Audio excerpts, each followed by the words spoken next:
Welcome back to Sprague Homestead. I'm Nikki, and here is your Mailbag Monday question of the week. So this question is super timely because I was just doing some research and looking into recommendations for a page that's going to be in the cookbook, and that is, what size grinder do I recommend? So boy, is this one a complicated question. So basically it's going to come down to how much meat do you want to grind and what you're doing with it. So grinders, if you just look up meat grinder online, you're going to get 1,000 different answers. And tons of different sizes and options. They all pretty much come down to a couple of really simple things. If you're doing less than 20 pounds and really small batches in a year, you could start really small, and that is with one of the attachments that go on the stand mixers today. Most stand mixers now have these attachments, right? KitchenAid is famous for its attachments. And that's actually how I started grinding meat, is by using my meat grinder attachment that just goes on the front on the little port. Worked out good. We used that for a few years, but as we started doing more and more and more, it was starting to take a toll on the motor. Not everybody knows that, but the attachments, because of the way that they run, they do eventually start to tax the KitchenAid stand mixers.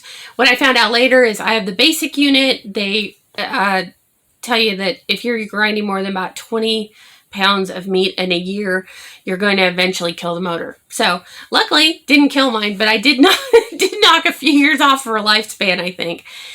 So from there, we went up to what I consider the base unit. I consider this for anything like bigger batches, 20 to 50 pounds a year, and that is the 575 watt. Pretty much every one of them will come around that. We have a Lem. I've had it now for, 7 or 8 years. She's a pretty no-frills kind of girl.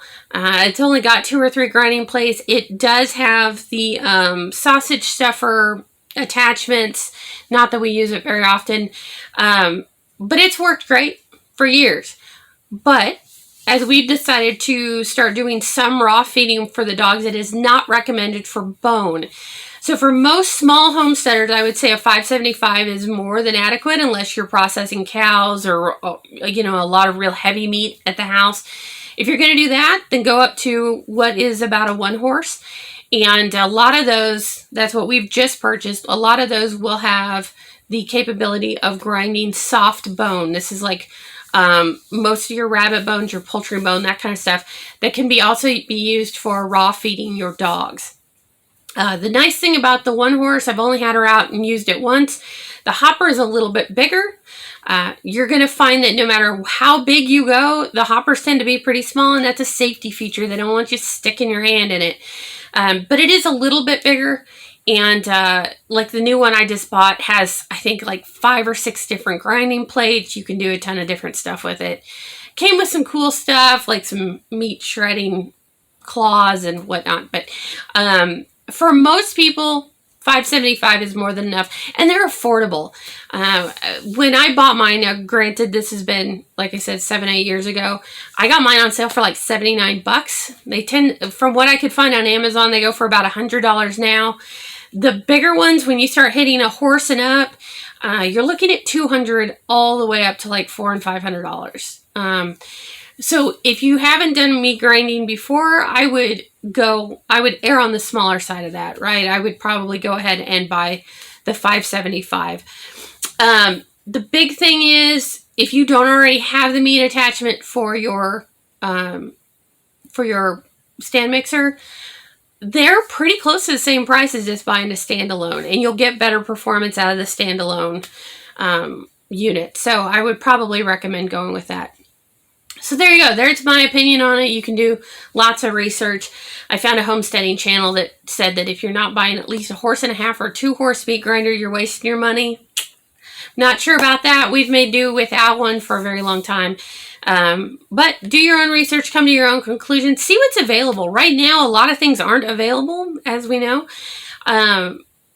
So you might just see, maybe you can't find anything under a horse. Maybe that's where you need to start. Or maybe you're sure you're going to do hundreds of pounds of ground meat every year. Whatever that case is, just check out the specs on it, see what the availability on it is, and see what it's capable of, and kind of go from there.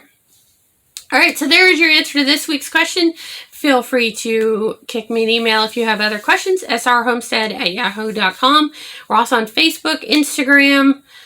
You can leave comments down below, that sort of thing. So that's it for today. Happy homesteading.